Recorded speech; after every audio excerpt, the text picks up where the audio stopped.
मैं इस समय यूजीसी पर बात कर रहा हूं। दिल्ली में क्या हुआ, किसके साथ क्या हुआ, किसे घसीटकर बाहर निकाला गया, रुचि तिवारी के साथ क्या हुआ, किन महिलाओं के साथ जेल में गाली गलौज किया गया, इससे मुझे कोई मतलब नहीं। फर्क पड़ता है मुझे केवल इससे मतलब है कि आखिर यह यूजीसी कानून लाने की जरूरत क्यों पड़ी।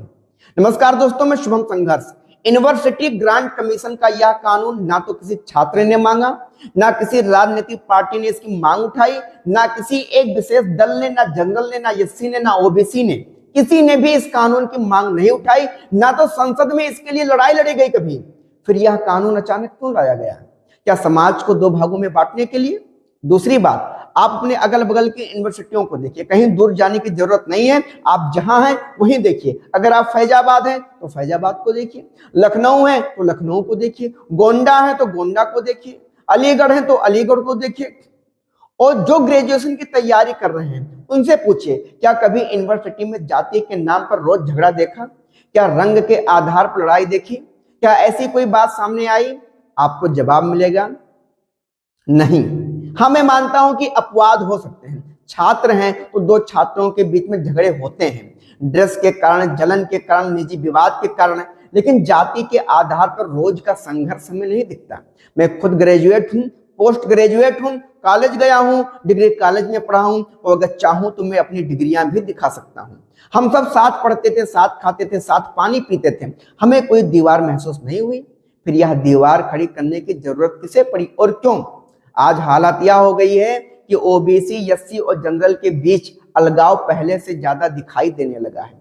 सच कहें तो इस कानून के आने से पहले इतना अलगाव नहीं था जितना अब दिख रहा है। समाज को दो भागों में बांटने का काम आखिर क्यों हो रहा है? शिक्षा का काम समाज को जोड़ना होता, तोड़ना नहीं, लेकिन हमारी सरकार समाज को तोड़ने का काम कर रही है। अगर कानून बनाना ही था तो ऐसा कानून बनता कि किसी को कोई फर्क ही ना पड़ता, जो दोषी होता उसके खिलाफ कार्रवाई होती, किसी वर्ग को शक की नजर से नहीं देखा जाता। स्कूल हो, कॉलेज हो या मेडिकल विभाग, शिक्षा में भेदभाव की जगह होनी ही नहीं चाहिए।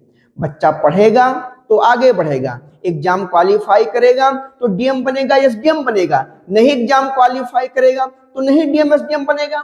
कॉलेज के अंदर सब बच्चे एक जैसे होते हैं, एक ही बेंच पर बैठते हैं, एक ही नल से पानी पीते हैं, एक ही लाइन में खड़े होते हैं। फिर यह भेदभाव पैदा क्यों किया जा रहा है? आज समय ऐसा लग रहा है जैसे हमारा समाज दो भागों में बट गया है। पहले धर्म के नाम पर लड़ाया गया, अब जातियों के नाम पर लड़ाने की कोशिश हो रही है। लेकिन सच यह है कि ना हिंदू खतरे में है, ना मुसलमान खतरे में है। खतरे में अगर कुछ है तो समाज की एकता। हमें अपने मन की गंदगी निकालनी होगी और समाज को एक नई दिशा देनी होगी।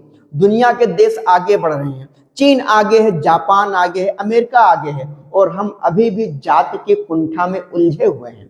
इसलिए मैं यही कहना चाहता हूं, हमें जनरल, एससी, ओबीसी सबको साथ लेकर चलना होगा, समन्वय की बात करनी है। कानून ऐसा बने जो न्याय करे, जो गलत को रोके, लेकिन समाज में डर और बंटवारा ना फैलाए। अपना सुझाव कमेंट बॉक्स में जरूर दीजिएगा। जय हिंद, जय भारत, जय उत्तर प्रदेश।